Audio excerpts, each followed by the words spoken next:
अस्सलाम वालेकुम प्यारी स्वीट गर्ल्स, कैसी हैं सब। होप सो की शादी की तैयारियां अच्छी जा रही होंगी क्योंकि आजकल चल रहा है शादियों का सीज़न।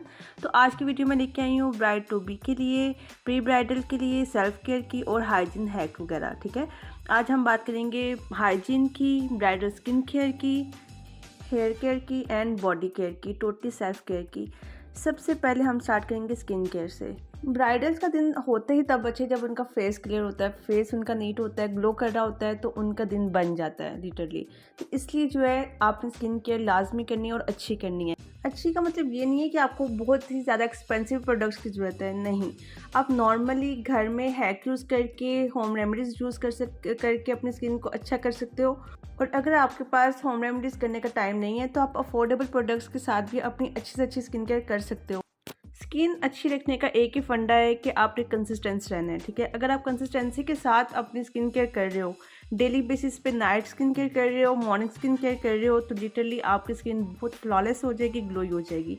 तो उसके लिए आपने क्या करना है कि आपने एक अच्छा सा क्लिनजर, एक मॉइस्चराइज़र और एक सनब्लॉक लाजमी अपने स्किन केयर रूटीन में ऐड रखना है। रात में आप कोई अच्छा सा सीरम यूज़ कर लें। ज़रूरी नहीं है कि आपने बहुत ही ज़्यादा एक्सपेंसिव प्रोडक्ट्स यूज़ करनी है, आप सिंपली प्रोडक्ट्स लेके भी यूज़ कर सकते हो जो आपको सूट करती हैं। अपनी शादी से 3 मंथ पहले ही आपने केयर करना स्टार्ट कर देनी है, ताकि अगर आप कोई न्यू प्रोडक्ट भी यूज़ कर रहे हो तो उसका कोई साइड इफ़ेक्ट हो तो क्लियर हो जाए। ठीक है, वो कवर हो जाए। वरना अगर आप 1 मंथ पहले स्टार्ट करते हो स्किन केयर और अगर कोई आपको प्रोडक्ट सूट नहीं करता तो आपके फेस पे एक्ने हो सकती है, और एक्ने हो गई तो ऑब्वियसली सारा डे ही ख़राब हो जाता है। इसलिए आपने स्किन केयर को प्रेफर करना है कि 3 मंथ पहले से ही स्टार्ट कर दें।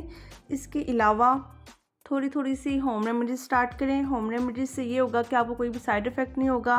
आप अगर ज़्यादा चीज़ यूज़ नहीं कर सकते तो कोई मसला नहीं है, आप सिंपली, आपको अगर एक्ने का इशू है तो आप मुल्तानी मिट्टी लगा लो। ठीक है, अगर वाइटनिंग चाहिए तो आप चावलों का आटा यूज़ कर सकते हो। चावलों का आटा ले लो, बेसन ले लो और कच्चा दूध ले लो। लिटरली आपको इतनी अच्छी आपकी स्किन ग्लो करेगी ना, आपको किसी और चीज़ की ज़रूरत पड़ेगी ही नहीं। एक अच्छा फेस वॉश होना चाहिए आपके पास, जिससे आपको कोई एक्ने वगैरह का इशू ना हो, जो आपको सूट करता हो। कोई और पंगे लेने की ज़रूरत नहीं है कि हम ये भी कर लें वो भी कर लें, पार्लर जाएँ, अच्छी से ट्रीटमेंट करवाएं। नहीं, आपकी स्किन तबाह बर्बाद हो जाएगी। पार्लर की तरफ तो देखना ही नहीं आपने। लोग फेशियल पे फेशियल करवा रहे होते हैं, आप एक अच्छा सा फेशियल घर में ला के रख लो, ऑर्गेनिक फेशियल लेके आ जाओ। वो घर में आप 3 से 4 दफ़ा करो, लिटरली आपकी स्किन ग्लो करेगी। लोग जाते हैं पार्लर और अपने फेस का, छोटी छोटी सी लड़कियां होती हैं और अपने फेस का बेड़ा गर्क करवा के आ जाती हैं। प्लीज़ इस तरह ये इन चीज़ों को अवॉइड करें, ब्लीच अपने फेस पे ना करें। ठीक है, इससे आपका फेस जल सकता है, क्योंकि फ़र्स्ट टाइम आप अगर कोई चीज़ करवा रहे हो तो उसका साइड इफ़ेक्ट हो सकते हैं। प्लीज़ आपने ब्लीच वगैरह कोई भी स्किन पॉलिश अपने फेस पे नहीं करवानी। इसके अलावा हम बात कर लेते हैं वैक्सिंग की। ऑब्वियसली वैक्सिंग बहुत ज़रूरी है। अगर आप घर पे बना सकते हो तो वेल एंड गुड, अगर आप नहीं बना सकते तो कोई मसले वाली बात नहीं है, आप किसी भी सैलून से जाके करवा लो, वो भी शादी से 1 दिन पहले। और अगर आपने पार्लर वालों को इतने पैसे नहीं देने तो कोई ज़रूरत नहीं है, आप 100-200 का वो पैक आता है, स्ट्रिप्स आती हैं, उससे भी यूज़ करके आप आराम से जो है अपने लेग से, आर्म से, सारी बॉडी से वैक्स कर सकते हो या अनवांटेड हेयर रिमूव कर सकते हो। इतने सैलून में जाके इतने पैसे देने की आपको ज़रूरत नहीं है।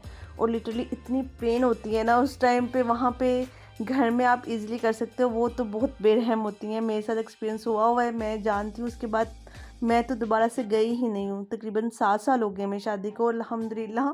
उसके बाद पहले दिन मैं तब भी गई थी जब शादी थी, उसके बाद मैंने तो तौबा कर ली कि मैंने दोबारा कम से कम सैलून से तो नहीं बाल उतरवाने। खुद आराम से आप घर में उतार सकते हो। आपको इतना टेंशन लेने की ज़रूरत नहीं है कि आपको इतने पैसे देने की ज़रूरत नहीं है कि आप वहाँ पे जाके तो वैक्स वगैरह करवाओ। बट वैक्सिंग आपकी बहुत ज़रूरी है, आपने लाजमी करनी है और फुल बॉडी की करनी है, ताकि आपकी बॉडी फ्रेश लगे। और वैक्सिंग के बाद आपने एलोवेरा जेल या सूथिंग लोशन लाजमी लगाना है, ताकि कोई भी इरिटेशन वगैरह ना हो, और अगर कोई रिएक्शन हुआ हो तो वो कवर हो जाए। इसके बाद हम बात कर लेते हैं अंडरगारमेंट्स की। अंडरगारमेंट्स आपने अच्छी सी लेनी है। अंडरगारमेंट्स बहुत ज़रूरी है। क्यूट से अंडरगारमेंट्स आपके पास होने चाहिए और पैड होने चाहिए। ठीक है, ये चीज़ आपने लाजमी अपनी एमरजेंसी किट में लाजमी ऐड करनी है। और 3 मंथ से ही आपने मोरिंगा कैप्सूल लेना स्टार्ट कर देने हैं और फोलिक एसिड लेना स्टार्ट कर देनी है। ये दोनों बहुत अच्छे हैं, इससे आपके हार्मोन्स बैलेंस रहेंगे। इससे आपकी इंटरनल हेल्थ भी जो है अच्छी रहेगी। ऑब्वियसली डिप्रेशन की वजह से, एंजाइटी की वजह से हार्मोन जो है चेंज हो रहे होते हैं, तो इसलिए ये आपने मेडिसिन लाजमी लेनी है। या फिर फोलिक एसिड लेना स्टार्ट कर दे 3 मंथ पहले से ही, ठीक है। या फिर मोरिंगा कैप्सूल ले लें, ये भी हेल्दी होते हैं, लेकिन इनके साथ आपने डाइट भी अच्छी रखनी है आपने। अगर आपका इंटरनल अच्छा होगा तो आपके फेस पे भी अच्छा ग्लो आएगा। इसलिए आपने अच्छी सी चीज़ें खानी है, जंक फूड नहीं खाना। या आपने कैरेट का ABC जूस पीना है, ठीक है। कैरेट हो गया, एप्पल हो गया और उसके अलावा बीटरूट हो गया। इन तीनों का आपने सुबह जूस बना के पीना है। इससे आपके इंटरनल जितने भी इश्यूज़ हैं वो क्लियर होंगे। और इसके अलावा आपने ये मेडिसिन लाजमी यूज़ करनी है, या तो मोरिंगा के कैप्सूल यूज़ कर लें या फिर फोलिक एसिड यूज़ कर लें। इससे भी आपके जितने भी इंटरनल इश्यूज़ हैं ना, कि हार्मोन्स का इशू हो जाते हैं, एग मैच्योर नहीं होते, ये सब जो है शादी से पहले ही क्लियर हो जाएगा। क्योंकि फिर शादी के बाद जो है ना बहुत सी चीज़ों को फेस करना पड़ता है। लड़कियां इन चीज़ों पे ध्यान नहीं देती हैं और बाद में बहुत सारे मसले बनते हैं। इसलिए ये चीज़ें आपने अपनी डेली रूटीन में ऐड कर लेनी है, ताकि आपकी शादी से पहले हर चीज़ जो है क्लियर हो जाए। अब बात करते हैं हम मैनी पेडी की, जिसकी सबसे ज़्यादा टेंशन होती है ब्राइड को। उनके हाथ पाँव जो है वो डल लग रहे होते हैं, वो हाथ पाँव जो है डार्क लग रहे होते हैं। इसलिए बहुत टेंशन होती है कि यार हाथ पाँव हमारे साफ़ हो जाएं, ताकि ऑब्वियसली फेस पे तो मेकअप हो जाना है, फिर हैंड फुट जो है ना ज़्यादा, स्पेशली हैंड ज़्यादा जो है ना वो डार्क लगते हैं, ज़्यादा डिफरेंस फील होता है। इसलिए आपने शादी से पहले तकरीबन हर मंथ में 2 दफ़ा मैनी पेडी लाजमी करना है। ज़रूरी नहीं कि आप सैलून में जाके करें, आप घर में भी इजीली कर सकते हैं। स्किन पॉलिश ऑर्डर कर लें, FW ऑर्गेनिक्स की बहुत अच्छी है, वो यूज़ कर लें, ठीक है। गर्म पानी के अंदर शैम्पू ऐड करके, सोडा ऐड करके अपने फुट को, हाथों को भिगोएं और अच्छे से स्क्रबिंग करके हैंड मास्क लगा के तो टैनिंग वगैरह सब रिमूव करें। ज़्यादातर शादियां होती ही सर्दी में हैं, जिसकी वजह से हैंड जो है वो ऑलरेडी ड्राई भी हुए होते हैं। तो इसलिए हैंड फुट की केयर भी आपने 3 मंथ से स्टार्ट कर देनी है, ताकि शादी तक जो है आपके हाथों खूबसूरत तरीन हुए हों। अच्छी सी कोई हैंड क्रीम ले लें, अच्छा सा लोशन ऐड करें अपने रूटीन में। डेली रात को आपने लोशन लगा के अपने पाँव पे सॉक्स पहन के फिर सोना है, ताकि सुबह तक आपके जो पाँव हैं अच्छे से बटरी हुए हों। हाथों पे आपने लोशन लगाना है। और अगर आपको कोई अच्छा सीरम चाहिए ना, तो आपको हार वालों का ले सकते हो, इंस्टा पे आपको मिल जाएगा। बहुत अच्छा सीरम है और उनकी हैंड क्रीम भी बहुत अच्छी है, वो भी आप एज अ ब्राइड यूज़ कर सकते हो और नॉर्मल रूटीन में भी कोई भी यूज़ कर सकता है, बहुत अच्छी है वो। मैंने इतनी में मंगवाई है और मैं यूज़ करती हूँ। अब बात कर लेते हैं हम हेयर केयर की। हेयर केयर के लिए आपको मास्क लाजमी लगाने हैं, वीकली आप मास्क लगाओगे। अगर आप महंगे मास्क यूज़ नहीं कर सकते तो आप आराम से घर में फ्लैक्स सीड की जेल निकाल के वो लगाओ, उससे भी आपके बाल बहुत सिल्की होंगे। आपने वीक में 2 दफ़ा ऑयलिंग करनी है और शावर के बाद आपने सीरम लाजमी लगाना है। ये थोड़ी चीज़ें जो है ना, छोटे स्टेप आपको 4 चांद लगा देंगे, इसलिए आपने इन चीज़ों को स्किप नहीं करना। अब बात कर लेते हैं हम शावर की। शावर की रूटीन आपने कैसे रखनी है कि शावर जब आपने लेना है तो आपने स्क्रब लाजमी करना है अपनी बॉडी को स्क्रब करेंगे। अगर आपको एक्सपेंसिव स्क्रब नहीं ले सकते हो मार्केट से आप, तो आप घर में इजीली आप बना सकते हो, क्योंकि बॉडी में जितनी भी आपकी टैनिंग है, जितनी भी डलनेस है, सारी स्क्रबिंग से निकल जाएगी और आपकी बॉडी ग्लो करेगी, लिटरली शाइन करेगी।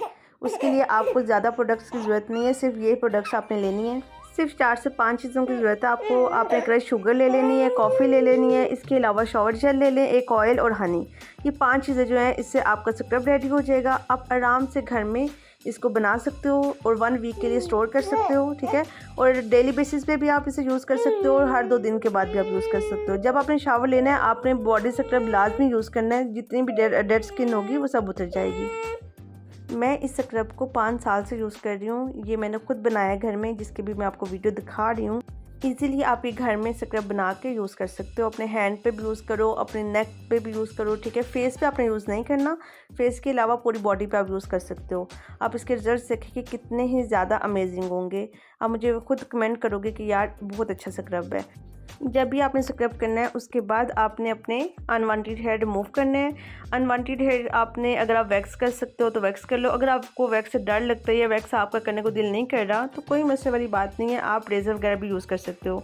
हाँ, अगर आपकी शादी है, ठीक है, ब्राइड टू बी हो, तो आपने वैक्सिंग करनी है, ठीक है। 1 दिन पहले आप वैक्सिंग कर लो। लेकिन अगर आप नॉर्मल रूटीन में यूज़ कर रहे हो तो देन आप रेज़र वगैरह यूज़ कर सकते हो, या फिर शादी के बाद आप रेज़र मॉइस्चराइज़र वगैरह यूज़ कर लो, कोई मसला नहीं है।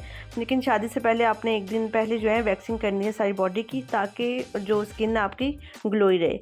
इसके बाद हम बात कर लेते हैं फ्रेगरेंस की।